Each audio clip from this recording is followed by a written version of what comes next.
कहाँ से दिमाग में आ गई कि क्या नाम है 108 कन्या बियाह हुई। राष्ट्रीय अध्यक्ष माननीय अखिलेश जी से मुलाकात हुई थी हमारी।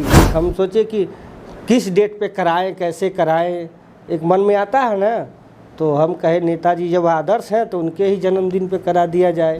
क्या मायने रखते हैं अखिलेश यादव, दुर्गेश मदन यादव की जी जब आप 108 कन्याओं के विवाह का भार अपने सर पे लेके भारत और भारत के साथ साथ जो है थाईलैंड और शायद मलेशिया भी आप गए थे, कंबोडिया, ये सब जगहों पे घूम रहे थे तो मैं आपके पोस्ट देख रहा था जी। कई सारे लोग आपको परेशान कर रहे थे। कंबोडिया में गए, कंबोडिया में 24 घंटा रहे लमसम में। वहाँ के लोग काफ़ी उत्साहित थे और देशों से भी लोग सहयोग कर रहे हैं, अपने इंडिया से भी लोग सहयोग कर रहे हैं। एक चीज़ तो मैंने नोटिस किया है, बहुत एग्रेसिव हैं आप, तुरंत रिएक्ट करते हैं। हमको ये लगता है कि हम अच्छा कर रहे हैं, लेकिन उनकी सोच में नहीं अच्छा लग रहा है तो अपना रिएक्ट करते लोग। भाई आपको नहीं अच्छा लग रहा है, आप दूर रहें जी, आप मत मदद कीजिए जी। एक काम करते हैं तब जी। अब इन जैसे जो लोग ये बात कर रहे थे उनके मुंह पे तमाचा मारने के लिए, जिस दिन शादी होगा 22 नवंबर को है ना, 22 नवंबर को है, मैं आऊँगा, लाइव दिखाया जाएगा इनसाइड भारत टीवी पे। जी बिल्कुल बिल्कुल। और हमारे वहाँ तो कहावत भी है कि जो है भगवान बेटी वही दिले जकरे औकात। युगों युगों से ऐसा आ रहा है, जब भी धर्म काम होता है तो उसमें जो दैत्य लोग होते हैं, राक्षस शब्द होता है ना, राक्षस लोग आके बाधा डालते हैं। यज्ञ में ये सब हड्डियाँ डाल देवल हाँ, कर। वही चीज़ है। इसकी सूचना आपने अखिलेश यादव जी को दी? राष्ट्रीय अध्यक्ष जी के पास मैं दो बार गया मिलने, मुलाकात नहीं हो पाई, लेकिन अभी भी लगा हूँ राष्ट्रीय अध्यक्ष जी से संपर्क में। नमस्कार, इनसाइड भारत टीवी देख रहे हैं आप, मैं हूँ विकास गोस्वामी और मेरे साथ बगल में दुर्गेश मदन यादव मौजूद हैं। और हम और आप जब घर पे शादी वादी करवाते हैं, हमारे घर पे शादी पड़ जाती है एक लोगों की तो हालत ख़राब हो जाती है। और ये साहब जो है 108 कन्याओं का विवाह का, शादी का बोझ अपने सर पे उठा लिए हैं। सबसे पहले तो बहुत बहुत स्वागत है मदन जी आपका इनसाइड भारत टीवी पे। आपका भी बहुत बहुत धन्यवाद, आपके चैनल के माध्यम कहाँ से दिमाग में आ गई कि क्या नाम है 108 कन्या बियाह हुई? दिमाग में आया, मान लीजिए पहले से ही समाज सेवा होती रहती थी। हाँ। और राष्ट्रीय अध्यक्ष माननीय अखिलेश जी से मुलाकात हुई थी हमारी।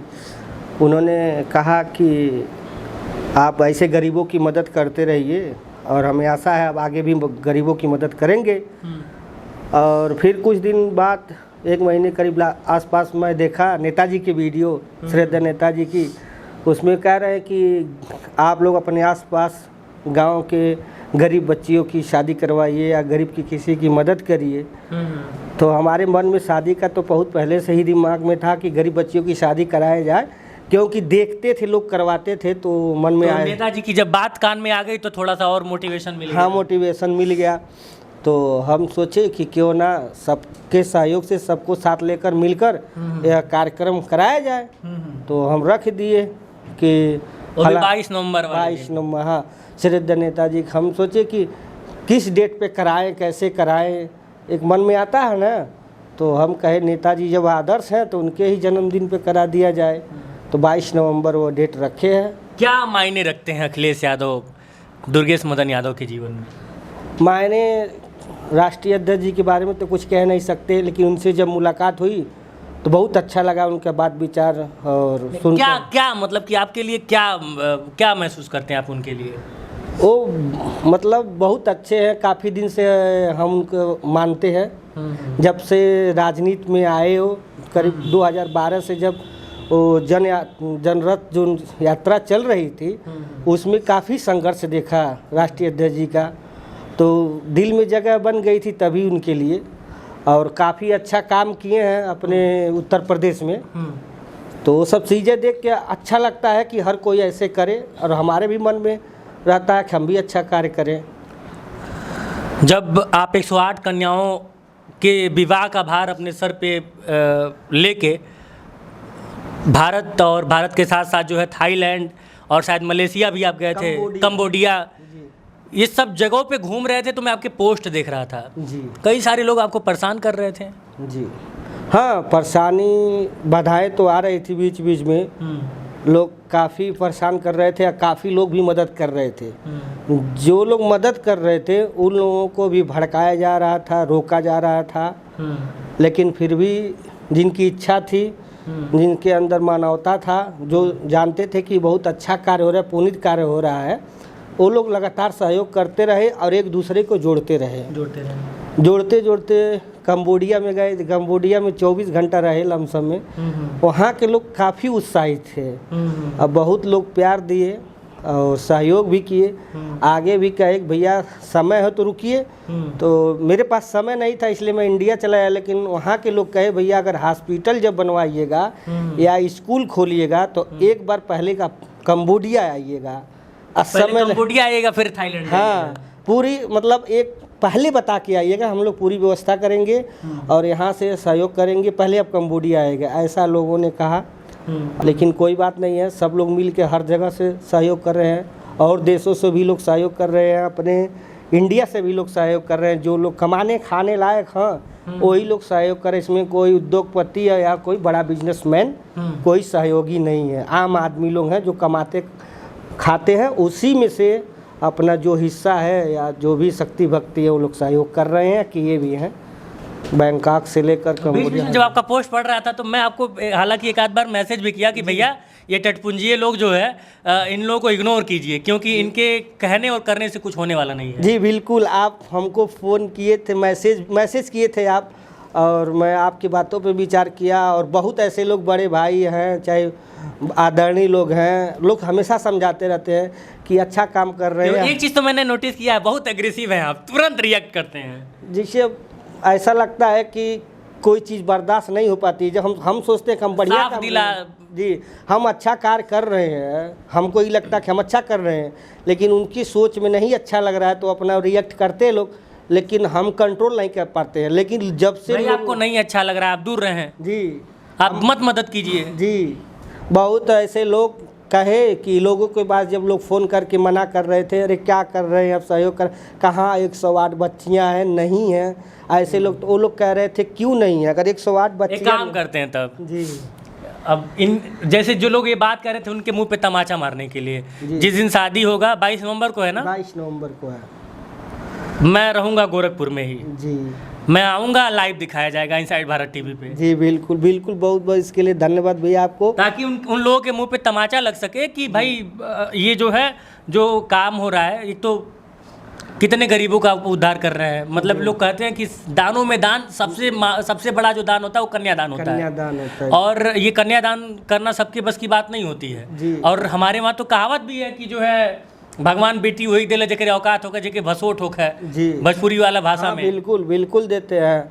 अब बहुत ऐसे लोग, जिस तरह से आप बात करें, ऐसे बहुत बड़े लोग हैं जो काफ़ी अनुभव लोग हमको समझाते, हमेशा समझा रहे थे कि आप नॉर्मली रहिए, आप बहुत बड़ा काम कर रहे हैं। युगों से ऐसा आ रहा है, जब भी धर्म काम होता है तो उसमें जो दैत्य लोग होते, राक्षस शब्द होता है ना, राक्षस लोग आके बाधा डालते हैं में ये सब हड्डियाँ डाल देवल वही चीज़ है। मैंने एक बार राक्षस शब्द का पोस्ट भी कर दिया था, तो कुछ लोगों को लगा कि नाराज हो रहे थे लोग कि राक्षस। हमने कहा भाई राक्षस शब्द हम कहाँ लिख रहे, तो पहले से बन चुका है, वेद पुराण में लिखा जा चुका है, जो हड्डी डालेगा वो राक्षस कहलाएगा। हाँ, जो धर्म काज में करता है काम, आके बाधा डालेगा तो राक्षस ही प्रवृत्त हो सकता है। बाकी जब एक भैया हैं, उनके पास जब हम गए थे तो उनके पास जब लोग फ़ोन किए तो काफ़ी लोगों को समझाए, कहे कि 108 बच्चियाँ नहीं होती तो अगला बंदा अपना सारा काम धाम छोड़कर, अपना व्यापार छोड़कर और लगा है, क्यों लगा है, क्यों इतना परेशान है, क्यों इतना दौड़ रहा है, कैसे सोता कैसे खाता है। आप भी उसी चीज़ की सूचना आपने अखिलेश यादव जी को दी कि हम राष्ट्रीय अध्यक्ष जी के पास मैं 2 बार गया मिलने, मुलाकात नहीं हो पाई, लेकिन भीड़ भाड़ थी, उसमें मैंने कार्ड राष्ट्रीय अध्यक्ष जी को दे दिया हूँ। और अभी भी लगा हूँ राष्ट्रीय अध्यक्ष जी से संपर्क में कि वो आए और मुख्य अतिथि के रूप में उनके परिवार से कोई भी व्यक्ति आए, लेकिन आना चाहिए, हमारी इच्छा है, क्योंकि सोच की शुरुआत तो वहीं से हुई थी। जी बिल्कुल, जब वो लेटर भी लिख के दिए थे, लेटर भी है और बात भी किए तो काफ़ी हौसला अफजाई हुआ। पहले से भी तो बहुत मानते थे उनको, उनकी जो विचारधारा है तो बहुत अच्छी है। नेताजी के बिल्कुल आदर्शों पे वो भी काम कर रहे हैं, चल रहे हैं, और हम लोग भी नेताजी को मानते थे। नेताजी बहुत ऐसे कार्य किए हैं समाज में, देश के लिए और अपने प्रदेश के लिए, आज भी सब पूरा समाज जानता, हर लोग जानते हैं। और नेताजी को मेरा मानने का मतलब, सभी लोग पार्टी को नेताजी को मानते हैं। नेताजी किसी एक पार्टी के हैं नहीं, सबके लिए हैं। बिल्कुल, जब उनका देहावसान हुआ था तो हर पार्टी के लोग वहाँ पे पहुँचे थे, भाजपा के, कांग्रेस के, मध्य प्रदेश से, मतलब देश का शायद ही कोई प्रदेश बचा हो जहाँ से मुख्यमंत्री और तमाम लोग नहीं आए थे। बिल्कुल, नेताजी ऐसे हैं कि सुनते हैं, देखे भी हैं कि उनके कार्यकाल में बहुत गरीब से गरीब लोग सांसद भवन तक गए हैं और विधानसभा में बैठे हैं। उनका ऐसा विचार था कि गरीबों लोगों को ज़्यादा बढ़ावा देते थे, ज़मीन से उठाए लोगों को। तो 22 नवंबर की तैयारी जोरों शोरों पर है। 22 नवंबर की तैयारी बहुत जोर पे है और लोग भी जुड़ रहे हैं काफ़ी। जैसे मान लिया अब इंडिया में आ चुके हैं, यहाँ भी लोग जुड़ रहे हैं काफ़ी, बुलाते भी हैं लोग। और जो जैसे जिस अच्छा, इस बात को मानते हैं कि किसी को मिस करिए तो हिचकी आती है और लोग फ़ोन ऑन कर लेते हैं। जैसे आज सुबह जो है आपको याद कर रहे थे, आपको आज सुबह हम याद कर रहे थे और मेरा फ़ोन चला गया और आप फ़ोन कर दिए। हम सोचे आपसे मिलें, काट दें आपको, तो जब गोला साइड में नहीं गए, गोरखपुर आ गए तो फिर नहीं फ़ोन किए, लेकिन आप फ़ोन कर दिए। लेकिन भैया ये तो सत्य है, आप जैसे कई ऐसे बड़े भाई हैं जिन्होंने मैं याद किया वो लोग फ़ोन किए हैं। ऐसा हो रहा है, ये सब भगवान की ही कृपा है कि जिसको दिल से याद कर रहे हैं वो लोग जुड़ते जा रहे हैं। बाकी एक लास्ट में इस वीडियो के अंत में एक निवेदन आप सभी लोगों से करूंगा कि वाकई में देखिए, यहाँ पे राजनीति नहीं हो रही है। ये किसी विचारधारा को मानते होंगे, मैं किसी विचारधारा को से होऊंगा या फिर आप किसी विचारधारा से होंगे। इन सब से परे 108 कन्याओं का, और वो लिस्ट मैंने पढ़ा, अपने सोशल मीडिया पे डाला था, सब लोग अलग अलग धर्म जाति समुदाय के लोग हैं और उन सब का विवाह 108 कन्याओं का विवाह होना है। और मैं फिर से कह रहा हूँ कि इस पृथ्वी पर अगर सबसे बड़ा कोई दान है तो वो है कन्यादान। और इस पुनित कार्य में हम सब लोग अपनी एक छोटी सी भूमिका निभा सकते हैं। नहीं आप अगर कुछ कर सकते हैं तो कम से कम 11 रुपया लेकर जो है पहुंच जाइएगा उस दिन आशीर्वाद देने। अगर कुछ भी नहीं कर पाते तो कम से कम 11 रुपया लेके आशीर्वाद देने जरूर पहुंचिएगा। और अगर वो भी नहीं होगा तो अपने घर से जो है थोड़ा सा अक्षत और दूब लेके चले जाइएगा, जो भी एक रस्म होता है, और ज़रूर जाइए। यही निवेदन करूंगा। इस वीडियो को यहीं पे समाप्त करेंगे। बहुत बहुत शुक्रिया, धन्यवाद, जय हिंद।